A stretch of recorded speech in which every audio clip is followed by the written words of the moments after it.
when the world's too dark of a place to be, and you need an escape from reality. Open up those pages, it's sci-fi or fantasy, whatever genre you please. And join a book club, 'cause you won't read it on your own. Join a book club, so you'll be held accountable. It's just a means to an end, but you're doing it with your friends, so join the book club by DLC.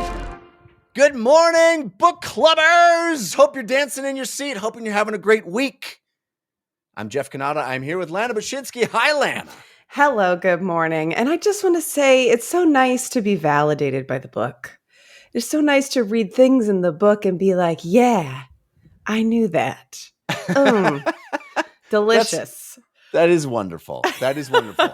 Hey, I got a fun thing that I want to just mention right off the top. I got the galley copies of my book. It's not a novel. It's just a collection of limericks from my movie podcast, the Filmcast. But pretty proud of it, having my name on a published book. This is going to be available to everybody in the States in June. I think earlier in the UK. But you can pre-order everywhere you get books. It's already up on Amazon and stuff like that. It's fun. It's a silly, goofy book of limericks based on movies that we turn into a quiz book. So spoiler alert, I'm going to be talking about this a lot come June. But I thought I'd give a little preview to the folks on the book club because I'm pretty proud of it. Hold that thing closer to the camera. It's so beautiful. Isn't it I'm pretty? so impressed.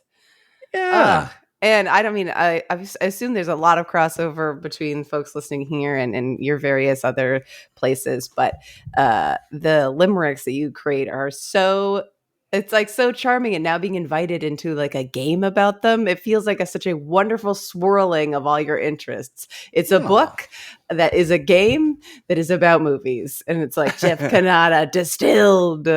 I mean, I'm hoping someday I'll be holding up an actual novel that I've written, but this is pretty cool. I didn't expect to be so enamored with it when the galley copies showed up, and I was like, I'm holding a thing that's pretty amazing. Anyway, just had to geek out there for a little bit about that. This is going to be a fun episode. We got chapters 5 and 6 of Toll the Hounds, but we like to start with a non-spoiler topic, and these ideally are sent in by you, the viewers, to dlcfeedback@gmail.com. You can also post them on the Discord, which is 5x5DLC on Discord, or as a comment on the YouTube videos. This one was sent to dlcfeedback@gmail.com. It comes to us from Jason. Jason says, hello! I recently discovered the show, caught up on all the episodes, and joined the Discord for the final stretch. Awesome, Jason. Welcome. Excited to be along for the ride, and I love watching you discuss these books that completely took over my life for a whole year. It's like multiple years for us. Yeah. It says, thanks for doing what you do. However, I feel I have a dark secret here in this community. I hate video games. It all started as a kid. All my brothers loved and were good at video games, and while I was interested in some games enough to buy, get my parents to buy, they would all beat my games before I could get even halfway through, which frustrated me as they would gloat and tell me how easy it was. In high school, 2002 to 2004, Halo was all the rage. It was all my friends wanted to do, and to make it worse, I sucked at it. So I'd suffer for hours on end, getting yelled at for sucking and told I was bad. I was a bad sport for wanting to do something else. This was the pattern for most of my life. Playing games with other people who enjoyed it way more than I did, and usually being made fun of or berated. I can sit and read a novel for hours, but games have just never kept my attention for more than 30 minutes. In the past 20 years, I've played 3 games. Assassin's Creed 2, back in 09 or 010 maybe, the only game I ever got hooked on and could not put it down. EA Sports NHL, because I'm a big hockey fan and would play off and on with my brother-in-law, and Little Nightmares 1 and 2. Played these with my daughter, enjoyed the playing experience with her, but never could have invested the time otherwise. Given both of your backgrounds in video games, I was wondering if you would both consider giving your sales pitch to someone who dislikes or has just never gotten into gaming. Obviously, it would depend on the individual and what they are looking for. So I'll make it about me. I think I would like something immersive, big environments like Assassin's Creed in either a fantasy or historical setting, story-driven, not fighting or battle-focused. Not sure if this even makes sense or if I'm just describing Assassin's Creed. Maybe I should just only play Assassin's Creed.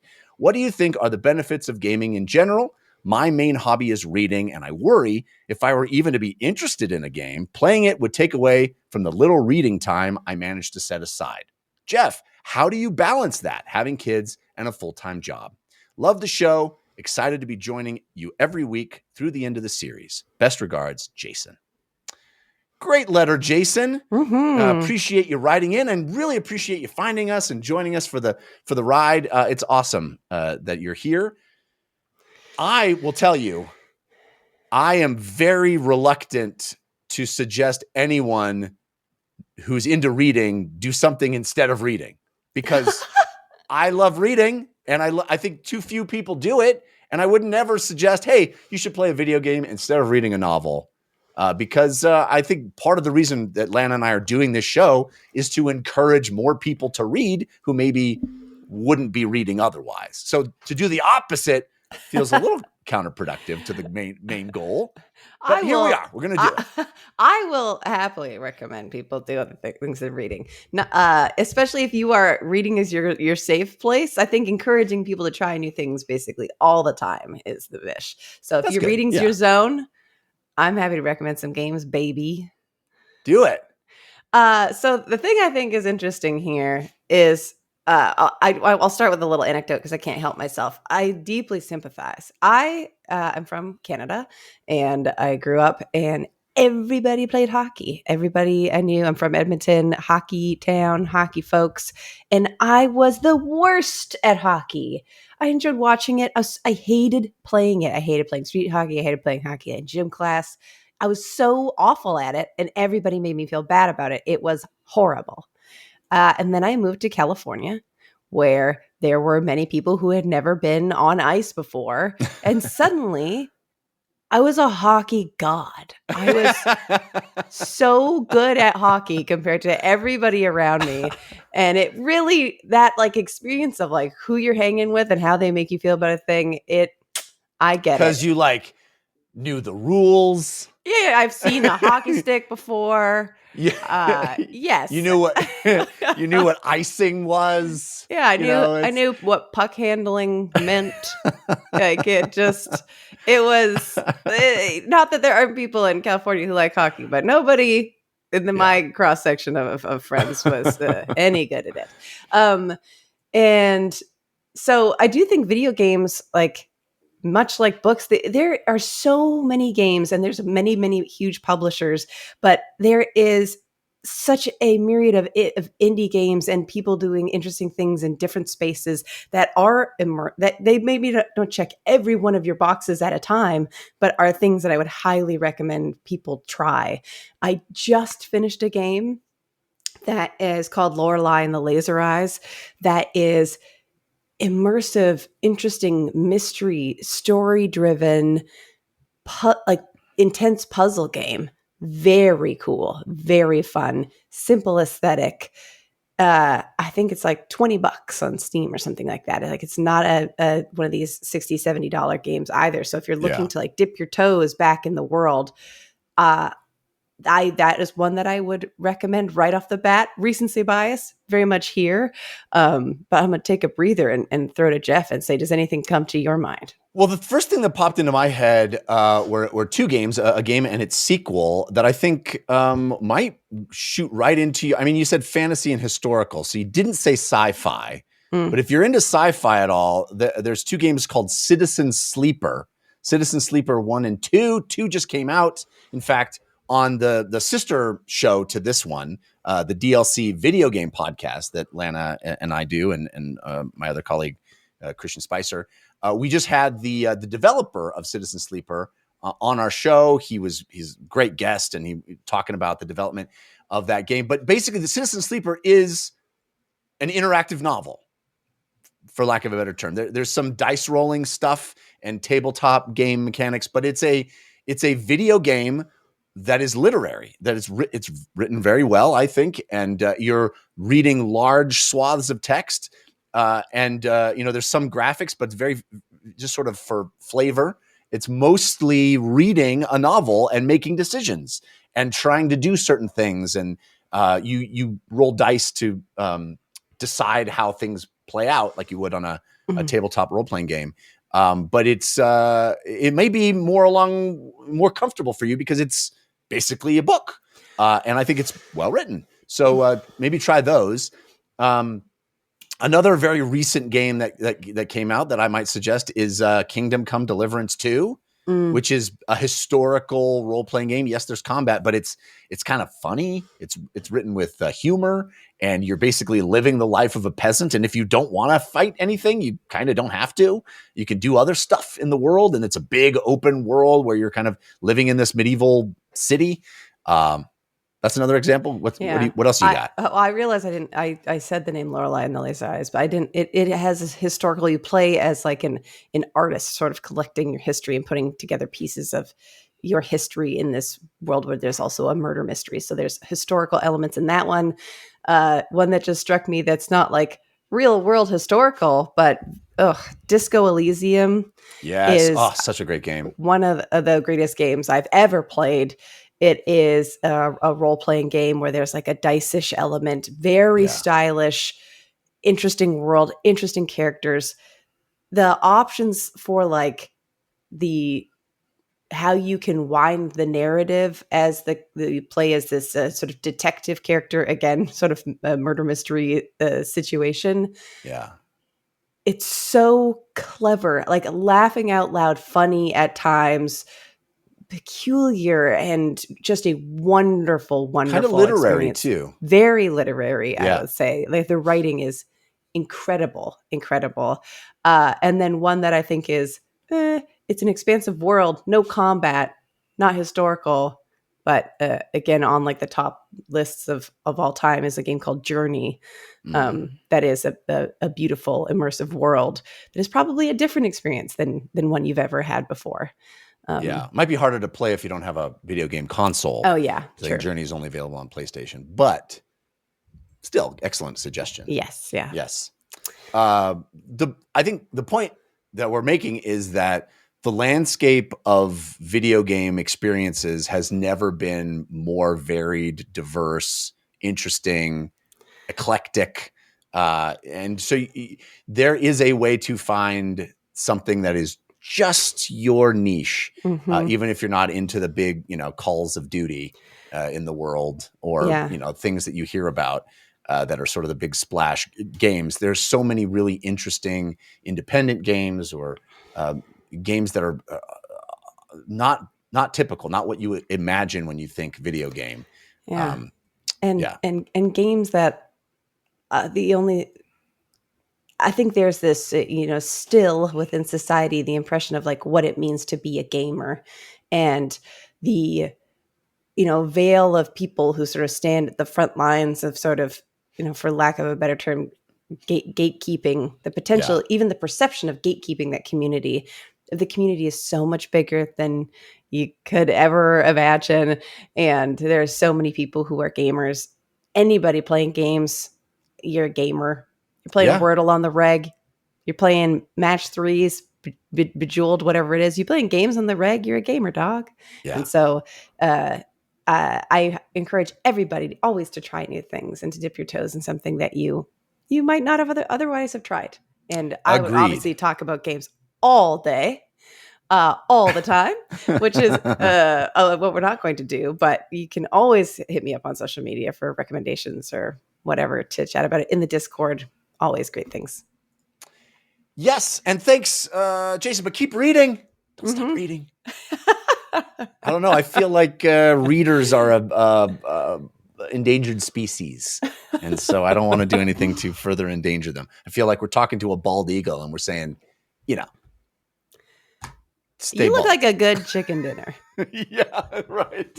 That's perfect. All right, let's talk about Toll the Hounds and start chapters 5 and 6. Spoilers starting now. We start chapter 5 with a lovely little scene. I love these these little narrator Krupp moments, just little brief kind of reminding us that Shakespearean almost. Yeah. Like we're just reminding us we're in his yarn that he's weaving. Yes. And obviously his use of language, Krupps as a character, is so delicious and fun to be in. And I love these little scenes that are just reminding us that kind of pulling the camera back and looking at all the different things and looking at the city as a whole and his place that he's, it's such a great device. Yeah. I enjoy it. Before I feel haunted by what I said, I'm not crazy in that like Shakespeare plays. There's like a moment that cuts away that it's almost like that a narrator person that is sort of talks about like, behold these things. Blah, blah, well, blah. Some like the histories, like Henry V, we have we have what's the name of the character? I guess the chorus. I don't know. Yeah, oftentimes it'll have setting the scene, not in every of his plays, but sometimes the beginning obviously guy. Romeo and Juliet starts with two houses both alike in dignity, that kind of thing. Yeah, that is what I'm thinking of. Okay, just making sure I wasn't insane for saying that. Yeah. Okay, so the next scene we jump into, I love this little Torvald Nom scene is so ridiculous and fun. he's breaking in to this estate. He's gonna get his money that he needs to get himself out of debt. Mm-hmm. And he overhears these two guards talking about the wife being promiscuous because she has big appetites, and so they're distracted. So he gets in to the room, and then he's looking around, finding these scrolls and books, and it totally reminded me of being a GM, a DM for Dungeons and Dragons or for a tabletop game. When somebody gets in a room, it's like, okay, there's a bunch of books around. All right, tell me what all the books are. And you as a DM are like, there's one about the drainage grooves of the city. There's another about, it's an illustrated guide to cobblers. It's like nothing of interest to you is the point I'm trying to make. I'm trying to give you details so you realize this isn't the point of the place that you're in. But all your players are like, no, tell me about every single book on the shelf. An illustrated guide. Can I describe all the pictures? Yeah, exactly. Yeah. Can I read it? Sure. What does it say? It's the tales of Pamby Doherty and the world inside the trunk. I feel like Erikson is literally doing that thing of like, they're interesting books, but not pertinent to the task at hand. Yeah, move along. Nothing to see here, folks. Yeah. But I just loved that. And then of course he gets into the master bedroom, and the wife is there, ready for some fun times. Role play. Yeah. Speaking of role playing games. Exactly. What did you think of this scene? Oh, the scene I thought was ridiculous. It's like, how do I get what I want? Well, and then I guess I can get something I did not want it. I was like, this is what a little smarmo, but I guess like smart. Sure. Yeah. Honey. Where's that treasure? Did you take the Viagra? Basically, I know. Did you take the blue pill? She's like, wow, you're really, it's so and like subtle insults at the other guy, being like, whoa, what'd she call him? Like sliverfish? It's like, you're a full salmon. You're more like a salmon. I was like, it's so funny. Gross. And then like she finishes, and he's like, tell me where the thing is. She's like, we're done with the role playing. We've talked about this before. It's like, it's not cute now. You're still going. It's so funny. But of course she does reveal where the money is. It's under the bed. And he gets what he came for, and as you said, also what he did not necessarily. I'm not gonna say. All right, so I thought the scene was so funny and so fun, and also ridiculous, Oh my but goodness. great. And the next scene is basically as much of a whiplash as you get. We go from the hanky panky of Torvald Nam to a 6-year-old or 5-year-old's POV. This is a little Harlo, who we know is a child of rape of Stani Manakis, but is living in this interesting life. This scene is so interesting because, here's Erikson writing in the POV of a 5-year-old, right? Yeah. And so we have this sort of immature articulation of the situation where he's numbered his uncles and his cousins, and he's kind of being abused by one of the cousins, the Snell character, and he's sort of aware of the weird situation where he calls, who is technically his mom, an aunt, but she's, there's such trauma and hard feelings there that there's kind of this pretense that everybody is living under. Interesting scene, I thought, sort of stylistically. Interesting scene. I think it's interesting that like the confusion of like reading it and being like, okay, cousin 1, aunt 3. It's also like living in a situation like that for a kid is probably like a confusing thing for them to try and deal with, while also like learning how to exist in the world.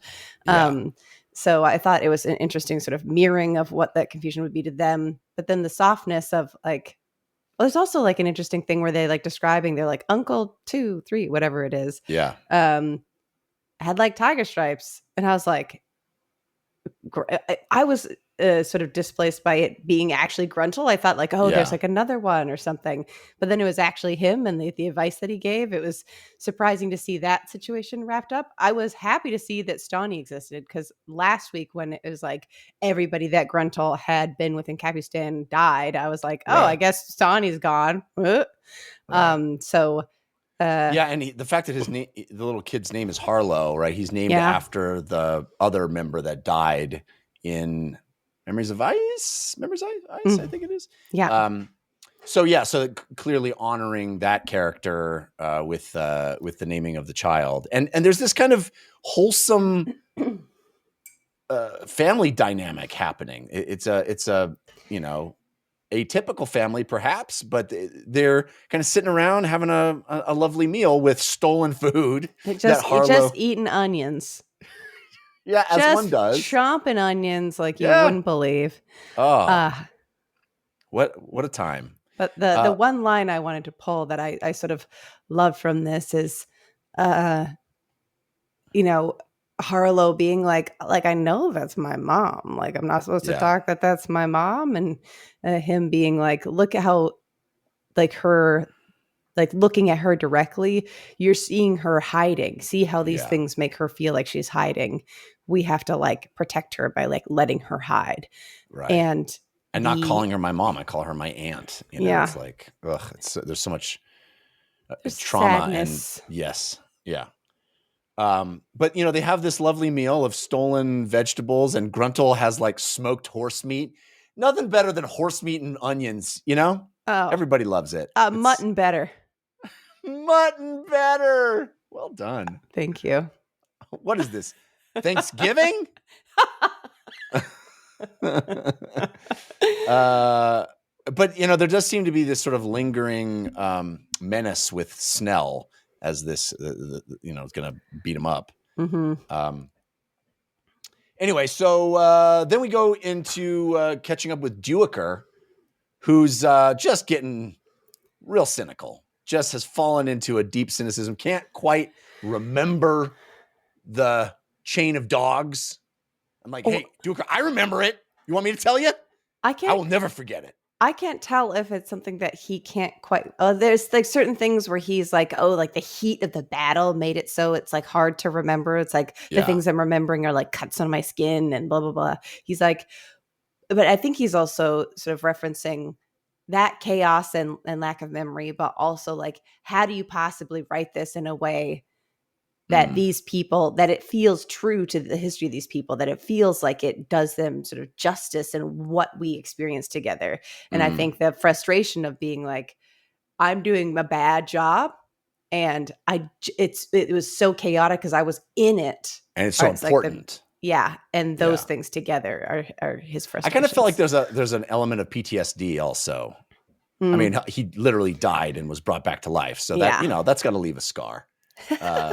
But also, this incredibly traumatic sequence of events. Yeah. That is, he kind of repressed in his memory. At least that's how I read it. Well, it's interesting because I feel like there's that one scene where he showed up to those people and was like, "Let me tell you about Coltane." Yeah. He seemed like chill. So interesting that it seems like he's at least told this story orally before. Right. And then now it's the writing hard thing of is it. Writing it down. I think you're right. Yeah. I think that's a good observation. Anyway, but he is hanging out with Mallet, who's like, hey, sorry, you feel bad.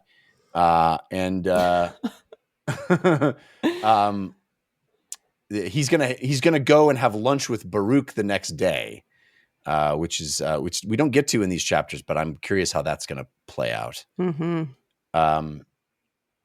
So the next scene is a new character.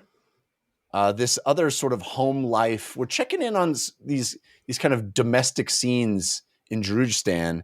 The character's name is Thordy, and her husband is Gaz. And I believe Thordy is the merchant who Harlo has been stealing vegetables from. Yes, that's what I got as well. Which is pretty great. Yeah.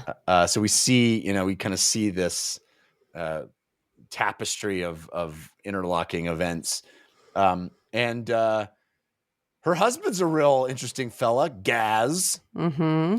Lost all his fingers in the fishing nets.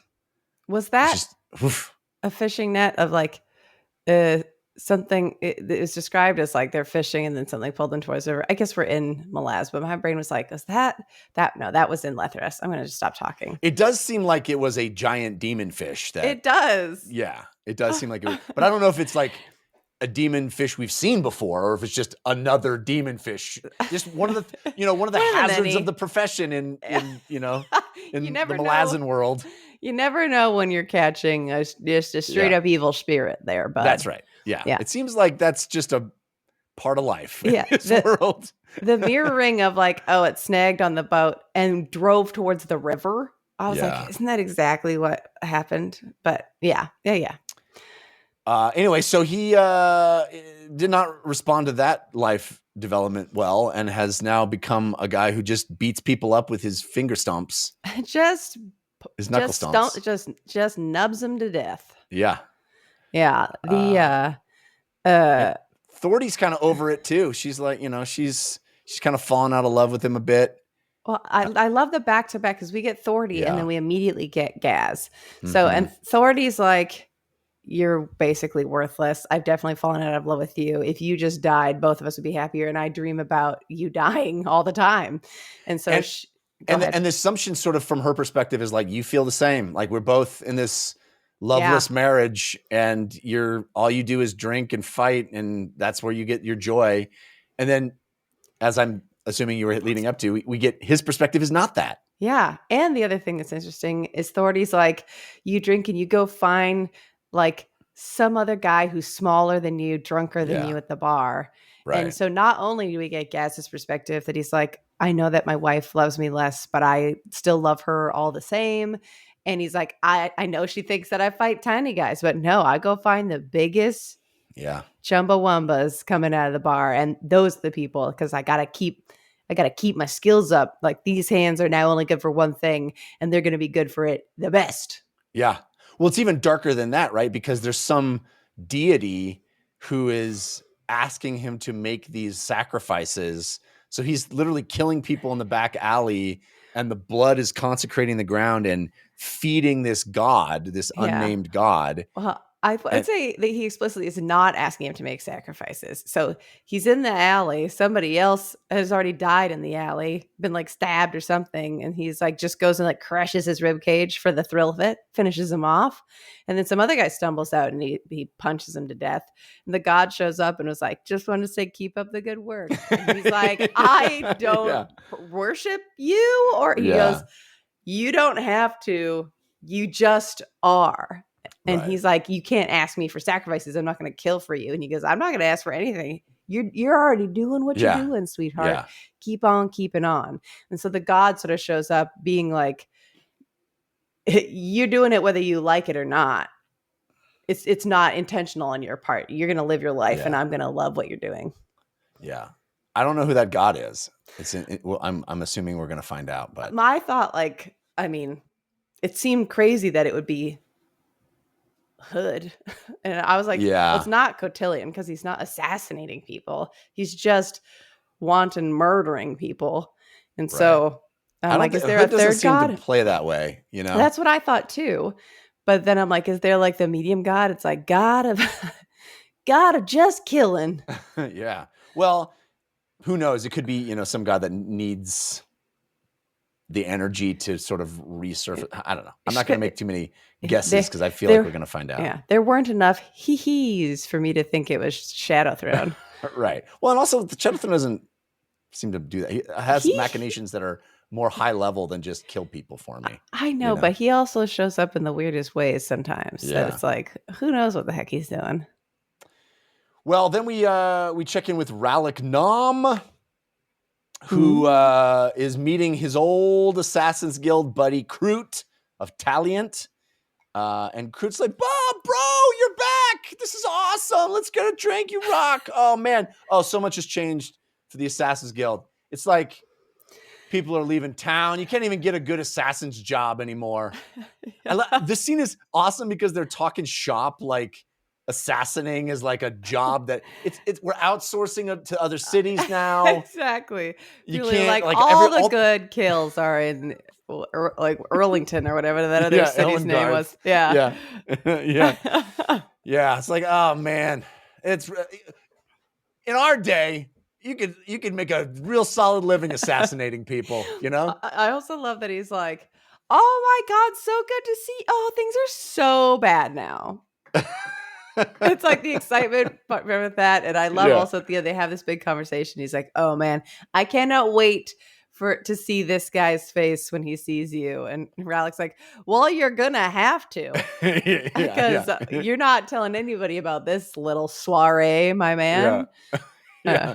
I also like, he's like, oh, dude, it's amazing. Like, so many of us started a cult in your name. He's like, what? He's like, well, cult may be a strong word. Yeah. More like we're just kind of doing it the way you did it. Like you showed us that we could use poisons and not magic. And we just thought that was so sweet. And we just keeping it going, keeping going down, picking up what you're laying down. You know what I'm saying? Doesn't he even say like a cult? Really? He's like, I also love just like this shop talking of being like, oh my God, let's pop up for a little nightcap. In the same way somebody would be like, you got to see my new place. Floor to ceiling windows. The view is incredible. Let's go. He's like, you got to see my new place. It's on the top floor, so close to the roof, darkest corner you've ever seen in your life. Oh, yeah. Like, no one can see you at all. Yeah. It's got the assassins, upsell. He's like, hey, are you going to be the new Assassin's Guild leader? And he's like, no. He's like, you know how I'm back? You remember how somebody else disappeared when I did? She's back too, dude. It's like, oh, that does suck. Yeah, that does suck. So Vorkin is also on the loose, and he's like, all right, I got to get out of here. I got to go do something. Then we have a really funny, wonderful scene. I love Chapter 5. Chapter 5 is just so much fun top to bottom. Yeah. This Iskral Pust scene where he's just like looking through the city, looking through all the alleys, and the Baccaral are just monkey see, monkey do to everything, every little movement. So awesome. So ridiculous. And like his internal monologue is also so absurd of like him talking it up on the way to the temple that he's like, this is my temple, and like the hypothetical conversations he's having. And then all of the Baccarat also being like, no, it's so great. It's so great. It's just like doing whatever he does and just mimicking him and stealing things and offering him the fruit and whatever. They've like stolen stuff along the way. They've stolen jewelry, and he's like, get out of here. He just hates them. I am still like, I don't know if I'm just enamored with them as like weird little guys being weird little guys. I hope that they are, but my brain, the little itch is like, are they another weird divers just messing with him? Oh, interesting. Having them there all the time and just like, I hope they're just this collection of demons that are just always like that. I feel like it's just a bit. It's Erikson doing a bit. I like love the it. bit is this girl Pust has become their god, and he hates it, and it's so amusing to me. Yeah. But he knocks on the door of the Temple of Shadow, and the priestess opens the door, and he's like, here I am, high priest of shadow, worship me. And she's like, you? She opens the door. She goes, we don't want any. Yeah. And then he's like, okay, who are you, hag? Get the where's the hottie at? Rouse her. I want a 7-course meal. Like, get your stuff together for me. And then she immediately like undisguises herself as like a 7-foot absolute Amazonian beauty. Yeah. And he's like, perfect. She totally wants it. Yeah. I love the part where he's like, she's like, are you gonna don't let those things in here. And she's like, they're already in here. And he's like, like all the monkeys ran in as soon as the door opened and he didn't even notice. So funny. Just delightful. She's like, I don't even know how they did that, because there's supposed to be all these wards preventing people from coming in. I don't know how the monkeys got in. She's like, very disturbing. Anyway. Just a great scene. Then we head over to Mappo, who's also walking through town, and he runs into this guard.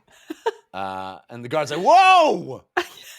Whoa, you are crazy big. I loved it. And like cuts to Mappo being like, oh, shucks, I've been trying to keep to the shadows. If the first person in this city I meet is just instantly scared to death, because he like falls down because Mappo's such a giant guy. It's like Shaquille O'Neal is like strolling through the center of town.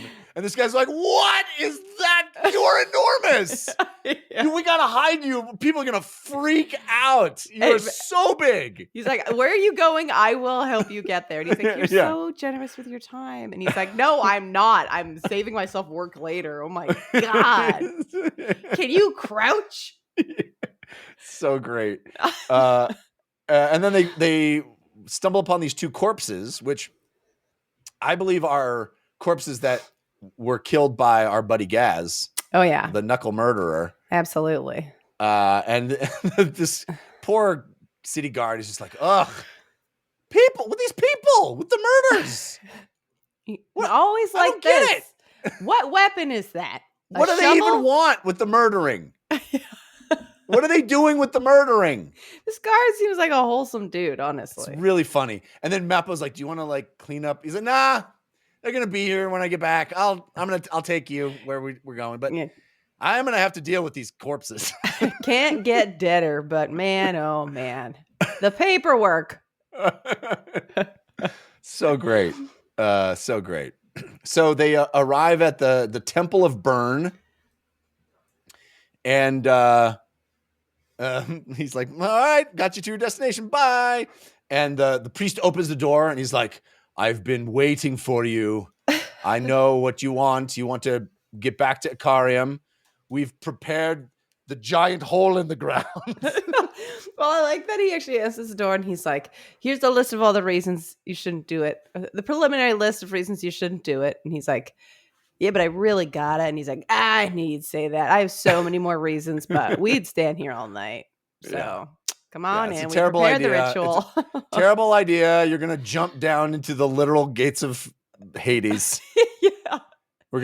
We opened a fissure in the ground and there's molten lava. Yeah. It's a terrible idea, but you should leap in there, I guess. Yeah, but that's okay. We heated up the blood. Yeah. We've got a I nice love that. little He's like, bath for you.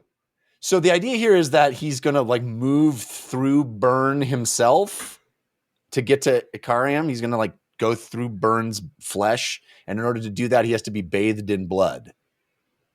You know, I call that a commute. Better than the 405 any day. Am I right, That's right. folks? Am I right?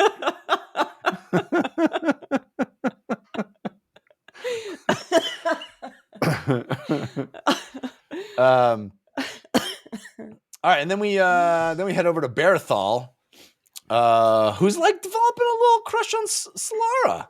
Oh, he's like, oh, that Crokus. He didn't know what he had.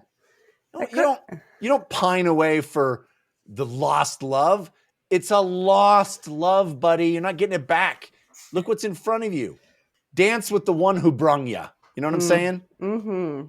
And just like him looking at her and being like, okay, she is somebody who has this beauty that is not the beauty that you maybe first see, but like on your second look, your third look, it's like the depth of that beauty and like what she is and who she is so powerful. And it's just so sweet. Yeah. And she smiles at him. Yeah. She's friends with Char. Nice. Yeah. Yeah. And he also kind of, thinks back about how his life has sucked. And when he murdered everybody, when he opened the doors to Aren and everyone's like, you got to leave. And then he murdered the entire raider camp and he gave the raiders horses to the caravan that saved him. Some reminiscing, some good reminiscing. Good old reminisce. And then as he's reminiscing, they show up in the brothel district, I love Solara's like, lonely buddy. Is this why you brought us this direction? He's like, oops. They brought him like not just like into I guess it is the district, but I'm like, did they go right in somewhere? And Char's just like, whoa, my God, what's happening over there? Yeah, it's literally like people doing it all around them. They're like in the club. They're like walking to the Folsom Street Fair, and everybody's having a time. The a line that made me laugh, at least like in my head, the way that I read it was Solara being like, "Look, Char's having a great time," and Barathol's like, "We gotta get out of here. This is not." He's like, he looks like a man, but he's got the mind of a child. And she goes, "I know." Awkward. No, she totally does that. She totally does the awkward. Let's get out of here. Yeah. And then she's like, "Hey, okay, Barathol, if you could like do anything with your life, what do we want to do?" He's like, "I don't know. I was a pretty good smith." She's like, "Sweet, let's do that. Okay, we need smith tools. We need a place to smith at." She's like, helping him out. She's his life coach. Go get her. Move her and shake her. Yeah. Adorable. All right. So then we have maybe my favorite sequence of this week, although there's some real good ones. We already talked about Torvald Nom's robbery. Yeah. But this is maybe my favorite sequence. The way this plays out with, the former bridge burners, Picker, Bland, Antsy, hanging out in the bar. Barathol, Solara, and Char show up, and the back and forth. This is such an awesome sequence, and it's literally like, oh, who are those guys? Oh, who are those guys? Send them a drink. Oh, are they drinking it? I don't know. Did they trust us? Who send them something stronger? I'm just gonna walk right over there and talk to them. Like how this all plays out is so fun. It's so fun, and even like the waitress being like, "This is the last drink I'm delivering you, perverts." Yeah, you guys are see weirdos. What's happening here. I can do the math, and I'm not here for your little games. Yeah, it's so funny. It's so funny, and like the prank they play on Antsy of like poison. This poison it infects someone sitting next to the person who drinks it. He's like, what? Antsy just being like a little ween of like a little bit paranoid. I mean, his name's aggro. Antsy. Oh, I did not even for some reason put that together. But He's like antsy for everything, which is Yeah. great. He's antsy to be like, yeah, so you girls kissing later? He's And just then Mr. antsy about the Anxiety. wine. Yeah. Oh my God. That's so funny. It's- Obviously, I don't know why after 8 books, there's still a time where it's possible to be like, oh, antsy. I do love this whole thing though, like the sending they send the wine over and they're like, this isn't even very good wine. And They're like, we okay, have better wine at our bar. yeah. And then they up the ante and they're like, let's send them the like bug juice. It's just like the bottle with an enormous insect on it. Well, so this is what I love is that they are like sent over wine, which is like, oh, it's a nice thing. It's not the nicest bottle, whatever. And they sent them over the like peach liqueur or whatever it was. Right. And it was strong, but they were like apricot nectar. Apricot nectar. They were like, it's strong, but like it's gross. And I'm like, Solara's been in hell before. Yeah. She has been in this world. Y'all don't know who you're messing with. And Solara's like, oh, that's the game you want to play. And she just ends the game immediately. Sends over the bug's juice, the Maranth milk. It's coral milk. It's the thing that the Maranth would ride on, the giant flying bug insect. People? Yeah. It's their milk that I guess all of them are like basically like tying their hair back and like tucking their belongings away, and they're like, all right, well, make sure that they get us a nice room, and then they take a shot and pass out instantaneously. Yeah. Solara, she got it. She got it's you so guys. funny too because Picker's like, hey, Blend, make sure you order a carriage to get us home. It's like, get the Uber now. Call the Uber now because I'm about to drink this. It's so funny. It's such a modern idea. It's like, hey, let's make sure we have a ride home because I'm going to get blotto. I just also love it being delivered and it not being their first rodeo. All of them are like, well, we're not going to drink it, but okay, you win. Yeah. They know exactly what's going to happen and it's not going to be good. And they're like, we're in it now. Got to do it. So funny. So funny. All right. So then we have a scene with Baruch and Crone the Crow is hanging out. Baruch has somehow captured a person from the crippled god's realm, and they're trying to figure out what's going on with the crippled god. And Baruch's like, I had Shadow Throne here, and Crone's like, nah, you working with Shadow Throne? I'm going to tell Animander Rake about it.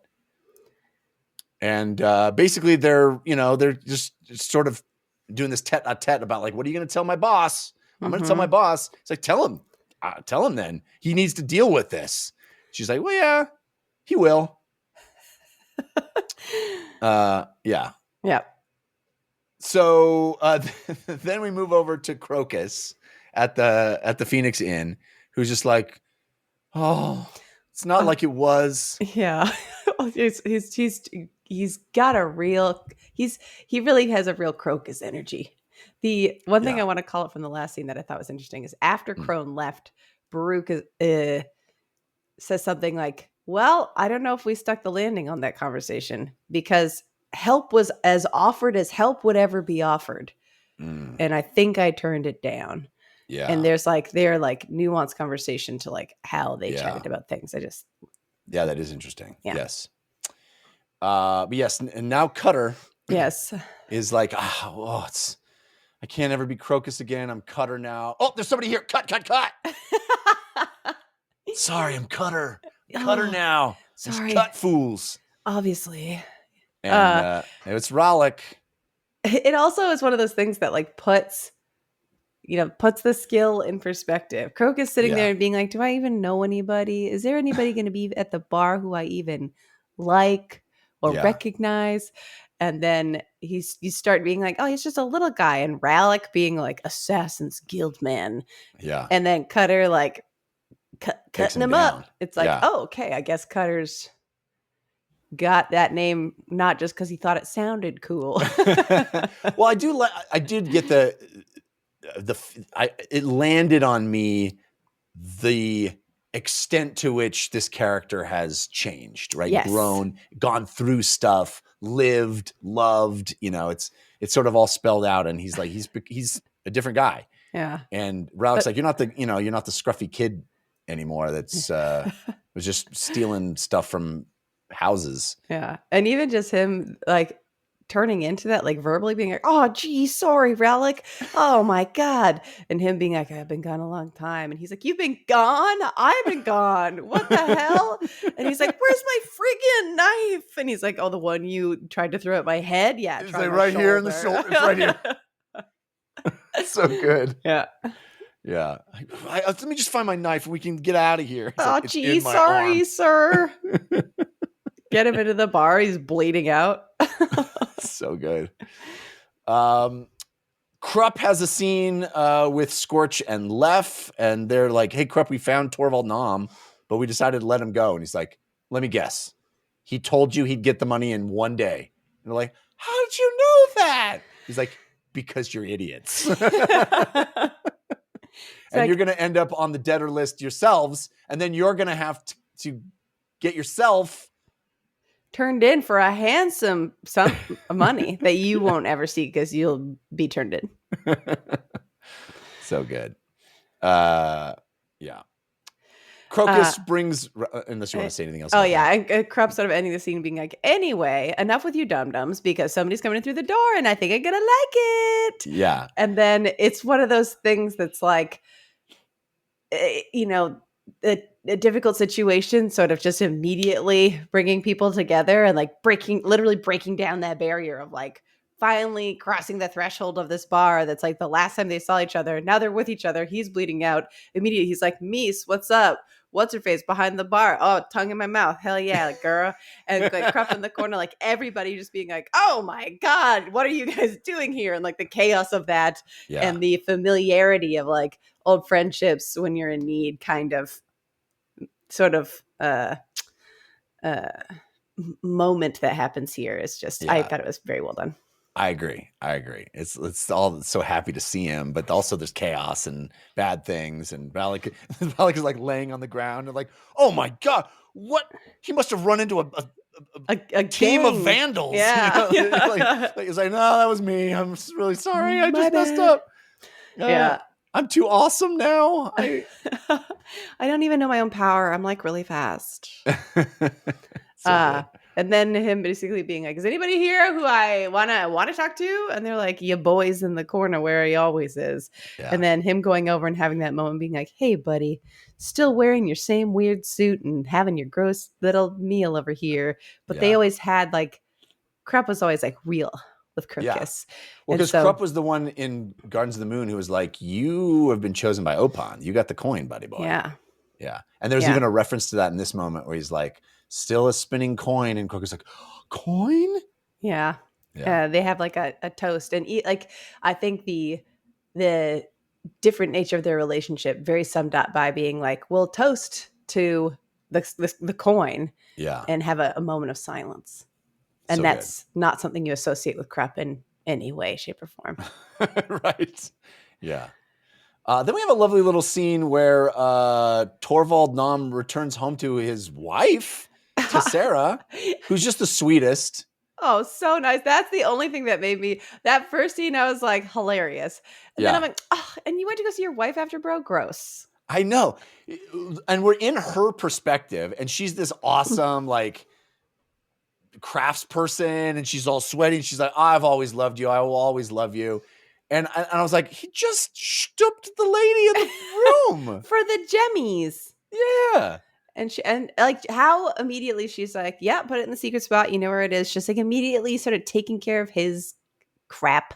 Oh, I love the notion of the money itself having a magical ward put on it. And she's like, I know how to launder your money. Yeah. Like, literally launder it of its magical, tracking devices or whatever. It's such a cool notion where she's like, yeah, the process is down. We know how to do it. We've done it many, many times. I'm going to do it again. Don't forget, don't spend it yet. So good.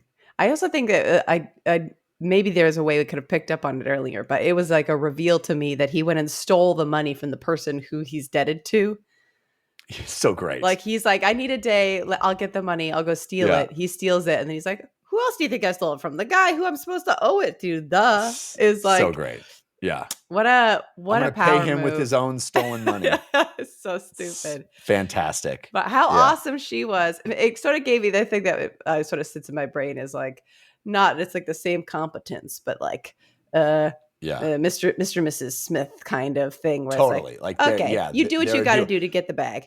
But right. Which I kind of feel like even if he told her like I boned down with the lady in the room, she'd be like, I'm sure it was necessary. I'll go get you a magical cleanse and we'll be fine.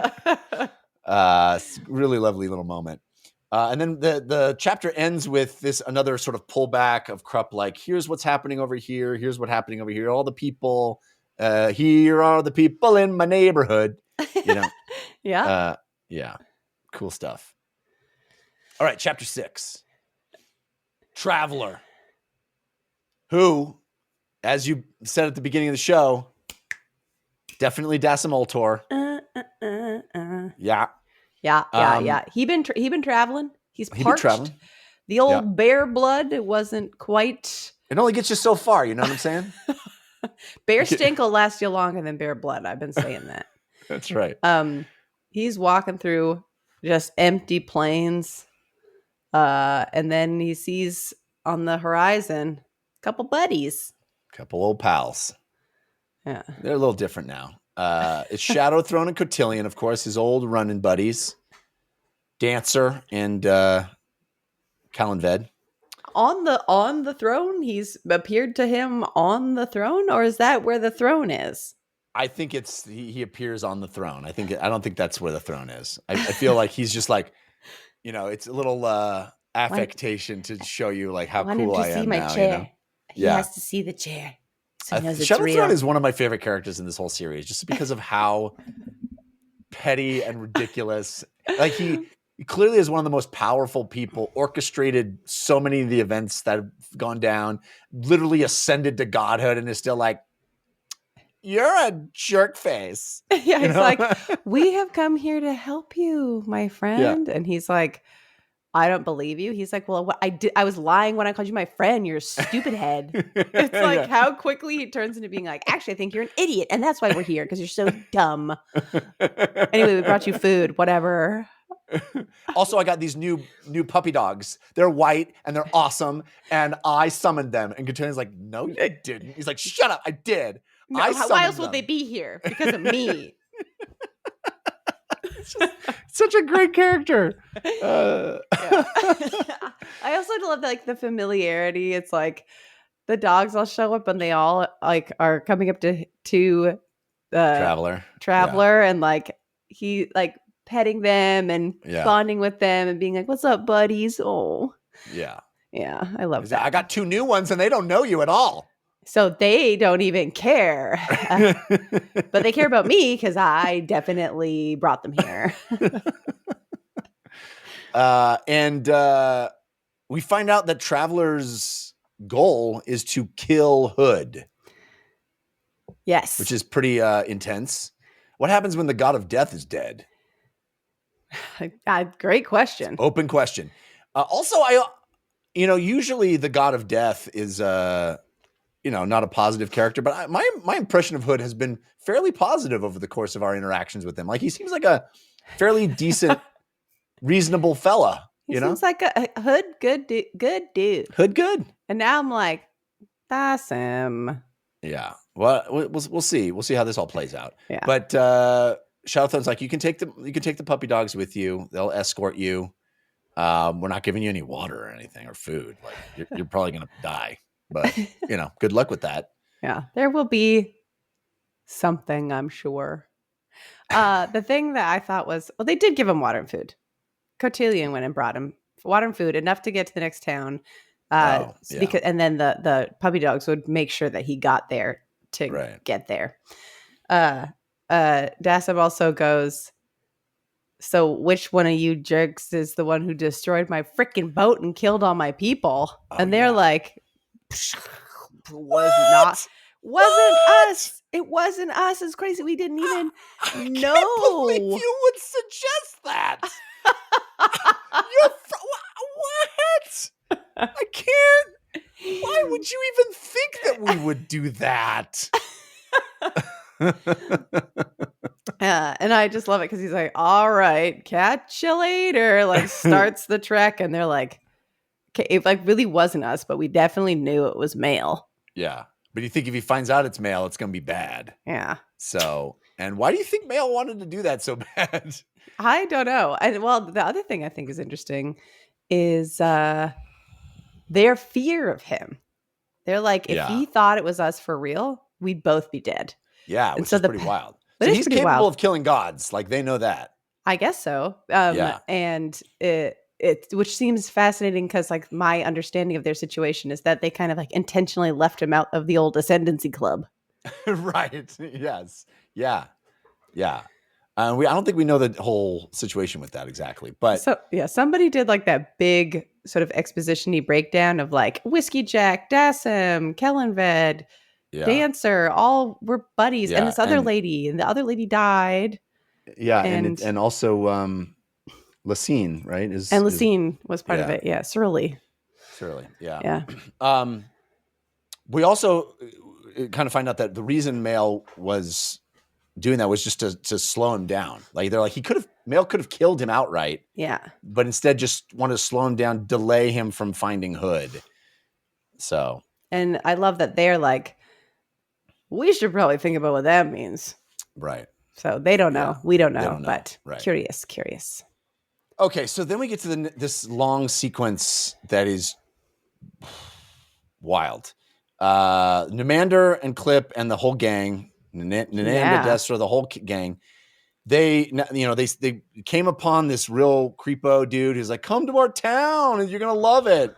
It's great. You can just hang out here and rest up. Eat totally normal food. Yeah, it is horrifying. The Walking Dead. It's Sicko Town. It's we're in a real hellscape of. They walk through all like the crucifixes effectively of all the people who are dripping the goop, the part blood goop. Yep.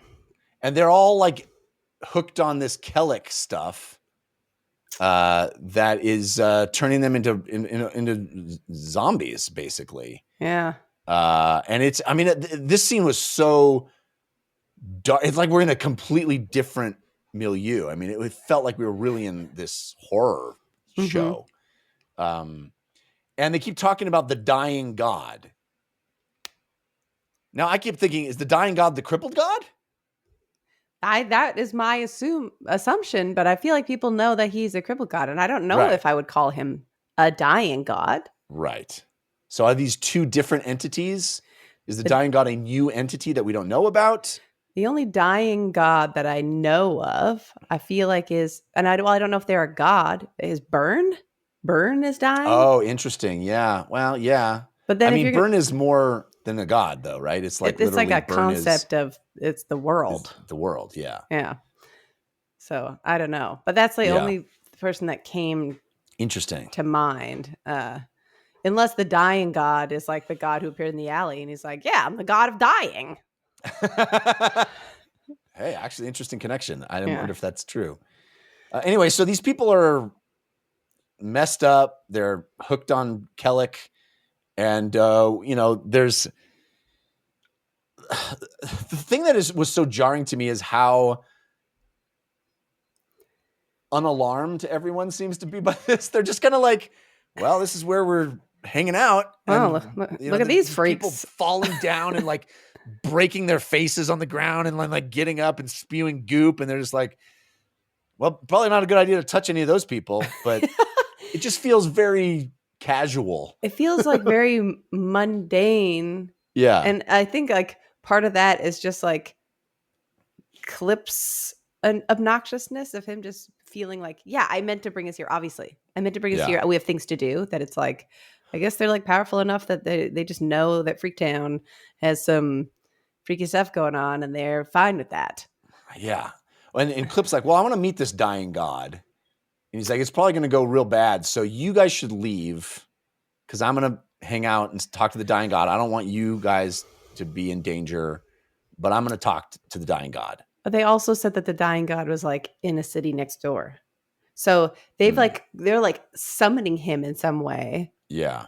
And so like as they're drinking the kellic or whatever, most of the people are sort of filtering out and going to like where they're going to stay for the night, like in the inn that they're staying at for the night versus like the tavern that they're at. And everybody sort of starts writhing, having a time. And Namander and friends and Nananda, whoever Namander, skin tick.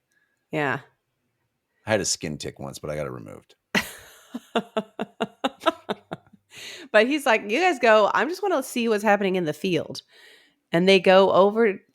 All of this sort of stuff starts building, and it is feel like a creeping horror. Yeah.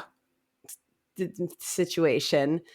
Clip's like, I'm talking to these people. Y'all get out of here, cowards. I don't want you here anyway. Just like his big ego thing kicks him out.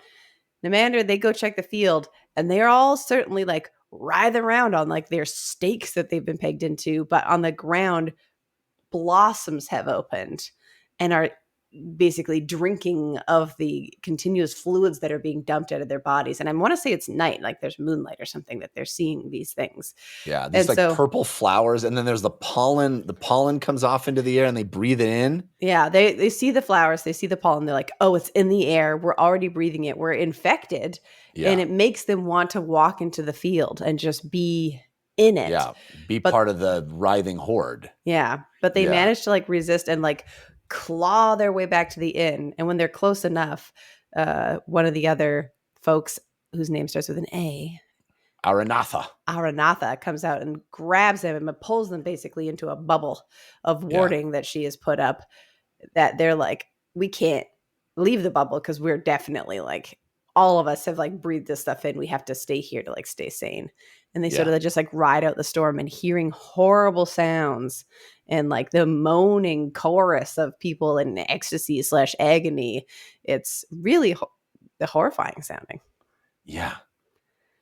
It's it was a real harrowing scene. It was like, we just made a turn. And then the whole time I'm like, and I guess Clip's just fine. No, we find out no. Yeah. Yeah. But before that, Namander has another situation where Fade's, undead voice is in his head, and she's like mocking him and calling Desra a slut. Yeah. And being a real jerk. And like breaking down like the sort of power dynamic that is kind of in this group. So the group definitely has respect for Namander, even though he sort of in his own internal monologue, and the way Clip talks about him is like being a little bit of a wimp. But people have respect for him. They still respect his authority. Fade sort of breaks down that the other one will probably try and usurp him at some point as like team leader. Desra will sort of do whatever to sort of be self-preservation. So if she thinks that Clip is like the guy, she's going to be like, yeah, Clip, daddy, protect. And then if Clip becomes not the guy, she will find some other way to have always been correct about where she's standing. And that's like her main motivation. And so in order to keep these people together, you got to keep that one guy in check and show Desra why the self-preservation that she craves is with him and not with Clip. Right. Yeah. And then, they sort of ride out the night. I really imagine this like, a Dawn of the Dead type of a situation where they have to sort of ride out this horrible night. And then the next morning they were like, where's Clip? And they rush out, and there's Clip like laying in this blood, like covered in gore. Coated in it. Yeah. And like they described like he was like writhing in mud or something. It's just so thick and goopy. I'm picturing him like face up on the steps with like his sword in hand. That's also just like thick, caked with goopy gore and blood. Eyes open, still breathing, but absolutely gone. Yeah. And so Aranatha believes that Clip's soul was taken. Mm. Well, where do you think we took it to? And they're like, I probably took it to Bastion, where all the creepos went. Well, I guess we're going there. Yeah. And let's go get Clip's soul back. Somebody goes inside like the tavern where things went down and comes out. And then Nimander's like, I should peek. And he's like, no, you don't need to. Yeah. You don't. They're all. It's he's horrible. like, I've seen people getting sliced up before, like all of us have. And he goes, no, it's messed up. They're all grinning. Icky. Yucky. Yeah. Freaky, and this freaky. Kellic stuff seems to be a major problem. Yeah. We'll get to that in a second. Yeah. So the next scene is Endis Salon, who's, thinking in his mopey, ennui way that the Tistandi are just lonely and it's really sad. And he heads over to Animator Rake, and Animator Rake is just staring at the water through the window. Speaking just of sad. mopey. Just real sad. Just feeling feelings. I'm just a sad rake. And it's so cloudy here. Yeah. And Endis is like, man, that Animator Rake is so smart. I can't even keep up with his mind. He thinks all these different thoughts all at the same time. I'm just so dumb. I can't even keep up. Yeah. And Rake's like, yeah, I took Tiamatha's blood to unify the Tistandi during the Carcanis Civil War before Light's arrival. Not sure that was a good idea. This is one of the things, I know we talked about it last week, and I don't want to go into it because I don't feel like I have further understanding. But in the comments, people are like, he has TM's blood because all of the dragons, all of the Elite have TM's blood. But he's clearly here saying that he took it. Yeah. I don't have clarity on that situation. I don't either. I read all those comments this week and I was like, okay. I read those comments and I'm like, I'm not sure you know either. No, I believe that other people know. That doesn't make it make sense for me. It doesn't. I believe that he has TM's blood like in his veins from his lineage. That I believe is true. Yeah. But him saying I took this blood is a different thing that I don't get how it plugs in yet. Yeah. Well, or have a memory of it reading it before or whatever. Yeah. Maybe it'll get clearer later. Yeah. So Rake is like, hey, Endis, so Spinock can't. I need you to voice the war cry of Crawled Ghislaine. Spinock can't do it. I can't do it. It falls to you. And Endis is like, what? No, I'm not going to do it. And then Rake's like, no, you know what? You're right. You suck. And you can't. It totally reminded me of the kind of thing like it almost it happens sometimes with my children where I'll be like, hey, I need you guys to do this thing. And my son will be like, Dad, I can't. I'm like, you know what? You're right. I can't. And he'll be like, wait, no, but I can. I could if I wanted to. It's like, oh, I couldn't possibly do that. You know what? You're right. What? I didn't expect you to agree with me. Yeah. Because Rake immediately is like, yeah, that was a bad idea. You're right. You are terrible at everything. I'm going to need you to just stay out of the way as much as possible. Very funny. Yeah, that's basically how that ends. Is he's like, well, I got the feeling I'm dismissed, and Rake's going to handle it himself. Mm-hmm. So then we check in with this priest of the Redeemer, Salind. Mm-hmm. And she's in a real tough spot because everybody thinks everybody's having a bad day. And by day, I mean life. All of her former Penny and Domin cannibals, they're not having a good, adjustment period. They're ready to be fanatical about something. They need to give us but they're, the Redeemer doesn't seem to, well, certainly the Seer Domin doesn't want to do it for them. So the Redeemer, they're like, she feels, as sort of is revealed through this, like, so she feels some real connection with the Redeemer, Ickovian, we assume. Yeah. And she is actually sensing things from this barrow. She talks about how she didn't I didn't want to become a priestess. Right. You're just kind of here. And then people listen to me or whatever. Seer Domin sort of denying them. Everybody's like, he owes us. There's like this franticness to that I thought was like very resonant and intense, and one of those things where I'm like, I don't think that he does, but Right. like their perspective of what their life is. And especially there's other people who like left Capistan and they're like, I put all of my belongings, all of my wealth into this barrow. I must get something from this. What's mine? When is it my turn is sort of like the vibe. And so having somebody who they perceive as like with the Redeemer, like the walking sort of version of him in a way. I'm not using words quite correctly, not literally, but like so connected to him, denying them. They're like, what is it all for?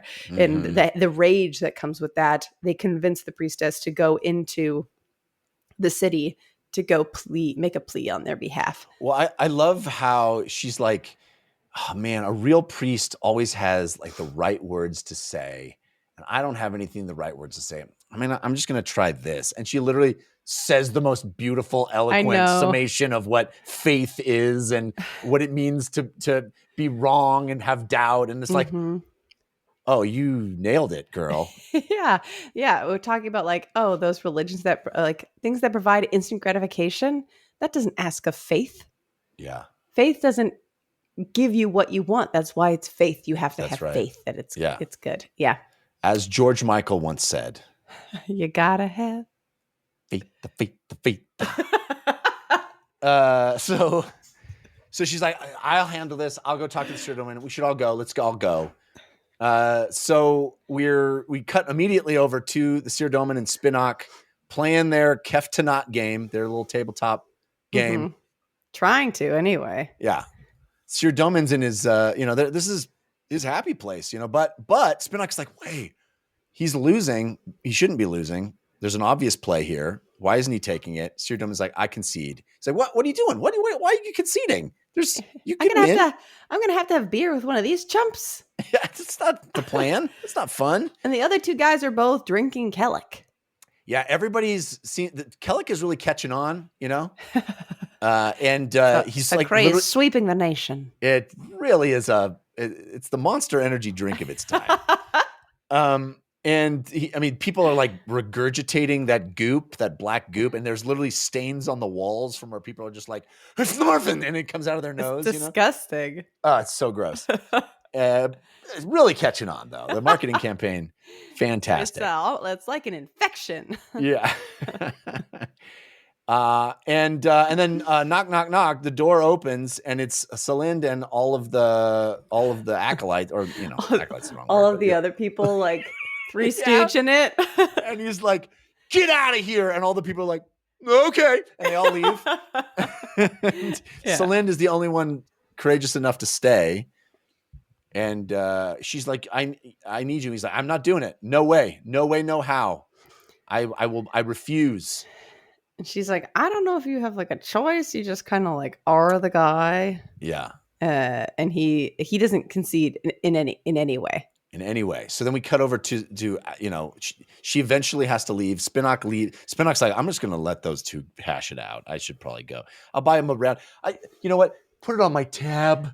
It seems a little awkward over there. Just I'll pick up the drinks. Don't worry about it. I love that he recognized. He's like, I'm picking up the drinks because I know he's not going to think about it, and he's just going to leave, and that would be that. Yeah. So he's waiting outside, and Celind comes out, and he was like, hey, how did it go? And she's like, not good. Not good. And he's like, well, what do you think is the problem? Because he's my buddy and my pal, and I really care for him. She's like, it's not just that he's your buddy and your pal. People who see their friends suffering mostly just think, well, I'm glad that's not happening to me. Which I thought was such a profound observation. I loved that. She's like, you actually feel the pain too. You share the pain. That's not normal. That's not common. And I don't know if she says it to him, but it's somewhere in this that she says, like, the Redeemer, like, they're connected, basically, whether he likes it or not. Yeah. And the fact that he hasn't been back to pray. Oh, she describes, like, he's like, what is, like, the big deal? What does he go do? And she's like, he goes and he doesn't ask anything. He doesn't go there and pray and say, can you give me stuff? Can you make things better? He just spends time with him, and the Redeemer misses him. He misses his company just being there. it's such a beautiful notion, and it reminds me of people who go visit the graves of their loved ones and just hang out and talk and like just spend time with this person who they've lost. Yeah. And this notion of not asking anything in return, not praying at a barrel because you have a request, because you're needy. You're just giving of yourself. You're giving of your time. You're saying, I'm asking for nothing. I'm just here to be present. And that means something to this dead person, that this dead person actually, you're staving off the loneliness of death, which is I thought a very lovely notion. Yeah, I agree. So basically, I don't think there's really a resolution there. No, it just kind of. Yeah, Celinda's like, what would it be like if all worshipers did that? If people who worshipped didn't do it out of any kind of desire for something, for reciprocity, they just did it in a selfless way without need. I thought that was beautiful. Yeah, I agree. Yeah. Then we have my boy Callor. I gotta say, he's your boy. I love this character so very much now. Yeah. I've gone full Callor, a stan. I just being in his POV and how despicable he is, and just Erikson leaning in to his internal monologue of just cynical, craven monster mind. He's just the worst guy. I am here for it. Just his like trudging across the land, still walking. Here we go. Ugh. I've been alive for so long. Every time I've had a girlfriend, they get old and die, and I gotta break up with them because they got old. And if they have babies, I gotta kill the baby because baby. But aren't I being so nice because I do it without even stopping for 1 second so to fast. Think. Like right when it comes out, like they don't even get attached to them. Yeah. Like, buddy, I don't think you understand how attachment works. I don't think you understand what 9 months of pregnancy can do.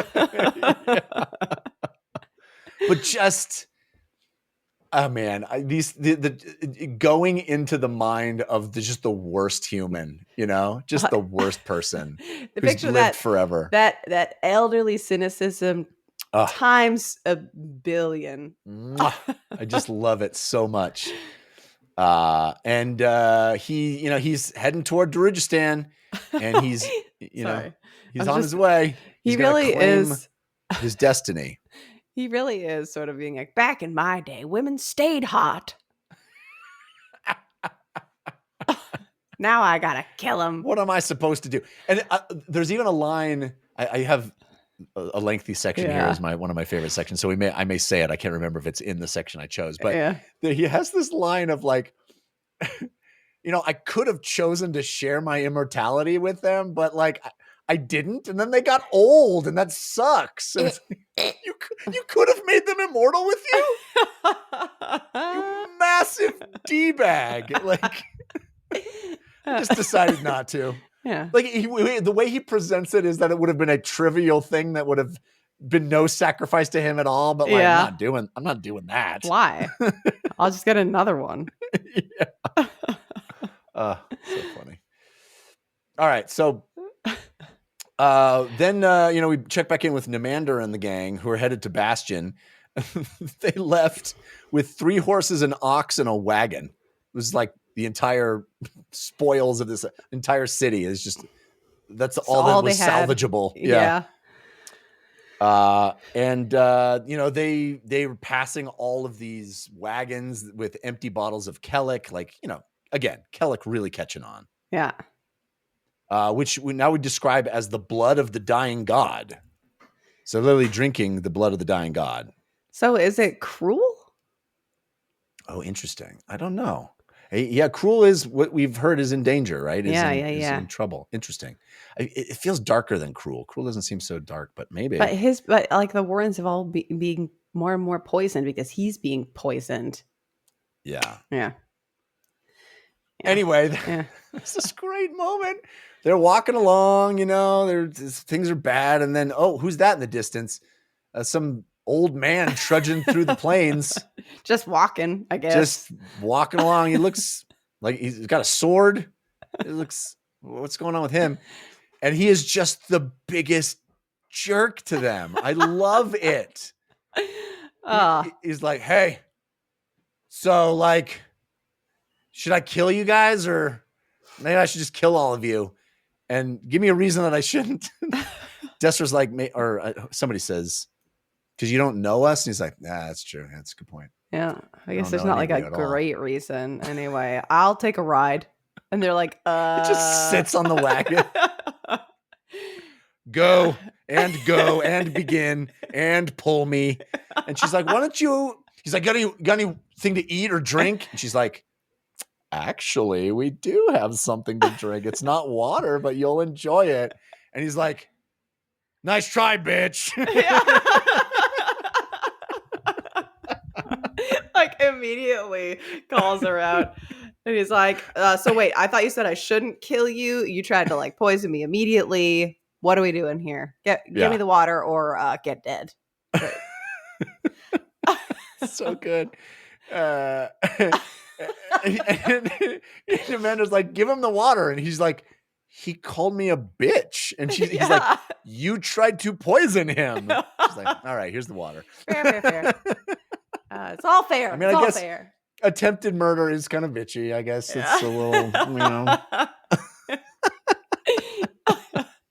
I forgot that she had that line. Give him the water after he called me a bitch. Is like such a funny, righteous, like totally unrighteous rage. Yeah. It's awesome. I love it.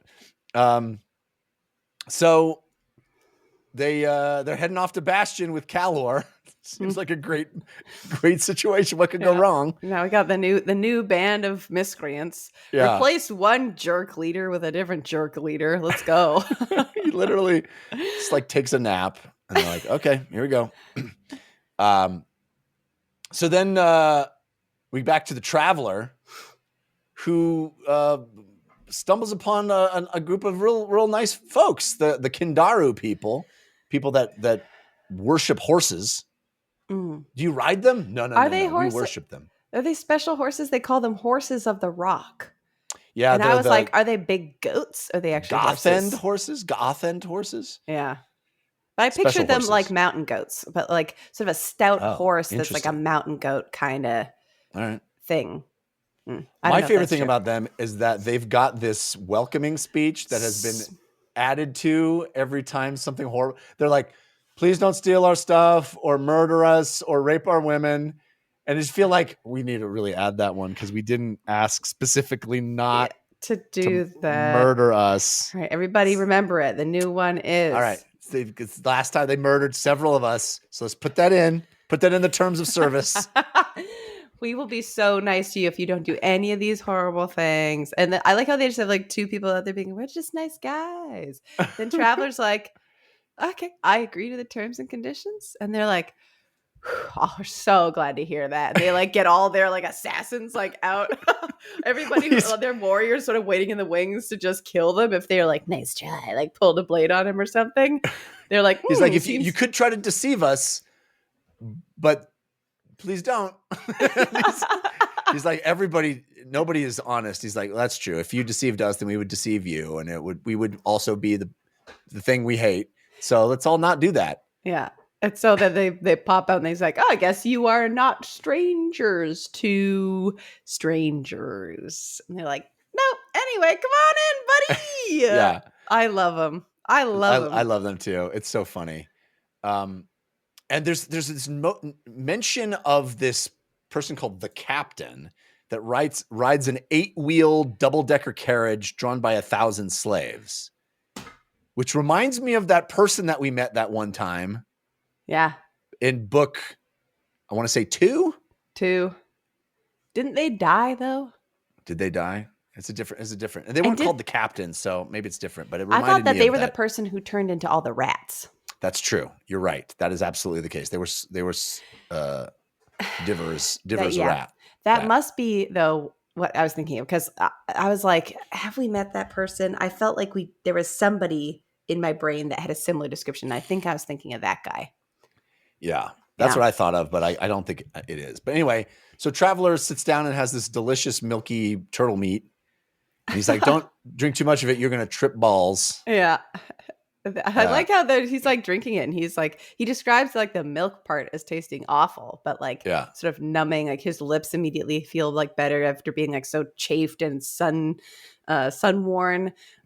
Like one of the kids comes in and like just grabs the turtle meat out of the thing and is like, eat this, don't drink that, eat this. I just like feeds him the food. Yeah. But he's like, we the just milk soak takes it in the that. You're not supposed poison to drink it. Yeah. Yeah. And then a lady shows up at night and gives him some other drugs, and then they get it on. What a delivery. Yeah. It's like, gave me some crazy drugs. It was described as like a ball of spit shoved in his mouth. And I was like, yeah. Freaky deaky. Freaky. So, but hey, good that he got food and drink, because he was, it's better than drinking bear heart, I guess. Sponging out the old organ juice. Yeah. And then they catch sight of a person on a horse, which seems to be Samar Dev writing Havoc. Yes. Yeah. I was like, they sure did, but I need one more line to make my brain remember. Yeah. I think this is... So all the slaughtering that they've seen walking through, I believe now we are led to believe, has been Karsa Orlong freeing slaves as he kills people on his journey. Yeah. And Samar is riding his horse, chasing after him. Friggin' horseback. Yeah. Yeah. So that's where chapter 6 ends, is Karsa Orlong back on the game board. Not quite back in the saddle. Yeah, but back in business. In the world, yeah. Or back, as part of our story. So I'm pretty excited to see Karsa and what's going on. Because we knew that he was headed to Darustan after the events of the last novel. So here he is. Yep. Good chapters. Fun chapters. Real good chapters. Real fun chapters. Real different. Such good stuff. We have some quotes to read. In fact, Lana and I realized that we have one of the same quotes, and we thought we'd switch off and do halfsies and halvesies. Yeah, because it's a long one. It's a long one. Do you want to start with that, or the one that I have that is from Harlo's POV is just before that? Do it. Great. It'll be a lot of me reading in a row, so I'm sorry. That's okay. He stayed close to Gruntle. Oh, the scene with Harlo and Harlo's POV. Yeah. He stayed close to Gruntle, who now sat opposite Uncle Bedek and had produced a jar of wine, and this kept Snell away for now, which of course only made things worse later, but that was all right. You couldn't choose your family after all, not your cousins, not anyone. They were there, and that was that. Besides, he could leave early tomorrow morning, so early Snell wouldn't even be awake, and he'd make his way out of the city, out along the lakeshore where the world stretched away, where beyond the shanties there were hills with nothing but goats and shepherds, and beyond them, even them, there was nothing but empty land. That such a thing could exist whispered to Harlo of possibilities, ones that he couldn't hope to name or put into words, but were all out in the future life that seemed blurry, ghostly, but a promise, even so. As bright as Gruntle's eyes, that promise, and it was that promise that Harlo held on to when Snell's fists were coming down. Bedek and Gruntle talked about the old days when they both worked some caravans, and it seemed to Harlo that the past, a world he'd never seen because it was before the rape, was a place of great deeds, a place thick with life where the sun shone brighter, the sunsets were deeper, the stars blazed in a black sky, and the moon was free of mists, and men stood taller and prouder, and nobody had to talk about the past back then because it was happening right now. Maybe that was how he would find the future, a new time in which to stand tall, a time he could stretch into. Across from Harlo, Snell crouched in a gloomy corner, his eyes filled with their own promise as he grinned. Marilla brought them plates heaped with food. His own promise. Yeah. A Mm. darker promise. Just I love that. Yeah. from the child's perspective of like, wow, the time before I was born, everybody talks about with such reverence. It must have been just perfect back then, you know? And there's just such a sad, almost guilt to that of like, I came along and everything got worse, Yeah. you know? Oh, And just that idea of like living in the dark, looking forward to the light and thinking, oh, we're not going to talk about it like it's the past because it's now. We'll yeah. just be living it and it will Yeah. be good. Yeah. Beautiful. I loved Beautiful. it. All right. So this one that we share is Duiker. Duiker's sort of cynical outlook on the world. And I'm reading till lives. Yeah. Great. Oh, you're reading till What? lives. That's right. You're reading till lives. That's right. I can read till counting. No, instead read of till now. lives. That's Okay, perfect. That's okay, what we okay. do. Who were those comrades at his side back then? Who were those Wiccans and Malazans, those warlocks and warriors, those soldiers and sacrificial victims who perched above the road like sentinels of futility, staring down at their own marching shadows? Bult, Lull, Sormoanath, Coltane. Names then, but no faces, the chaos and terror of fighting, of reeling in exhaustion, of wounds slashed open and bleeding, of dust and the reek of spilled wastes. No, he could not write of that. He could not relate the truth of it, any of it. Memory fails, forever doomed as we seek to fashion scenes, framed, each act described, reasoned and reasonable, irrational and mad, but somewhere beneath there must be the thick, solid sludge of motivation, of significance, of meaning. There must be. The alternative is unacceptable. But this is where his attempts delivered him, again and again. The unacceptable truths, the ones no sane person could ever face, could ever meet eye to eye. That nothing was worth revering, not even the simple fact of survival, and certainly not that endless cascade of failures, of deaths beyond counting.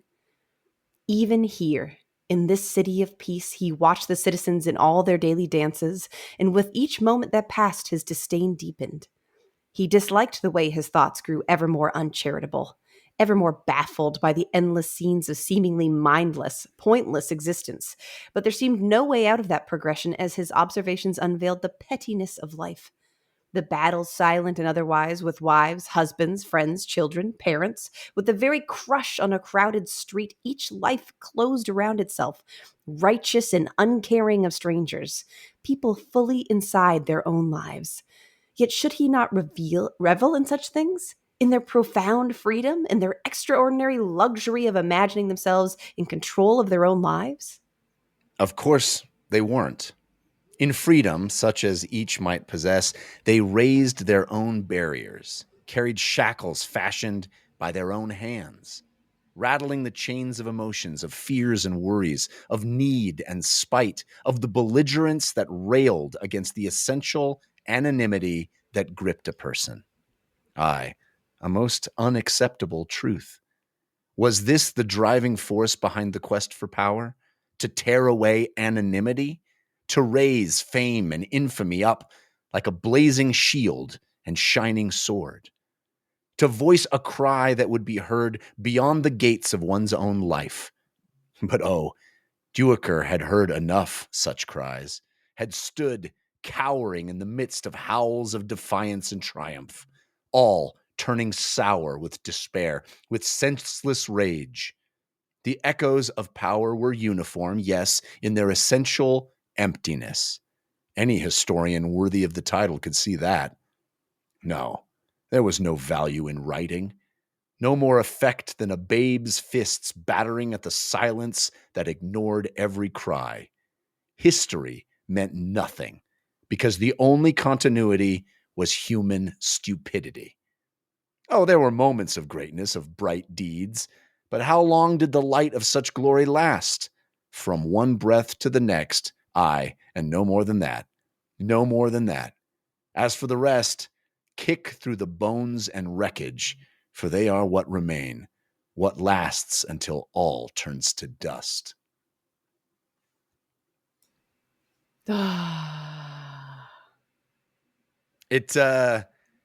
It's heartbreaking, and it rings true to a certain perspective, right? It's a cynical take, but you know, to read an author write the line, "There was no value in writing," is such a heartbreaking thing, you know?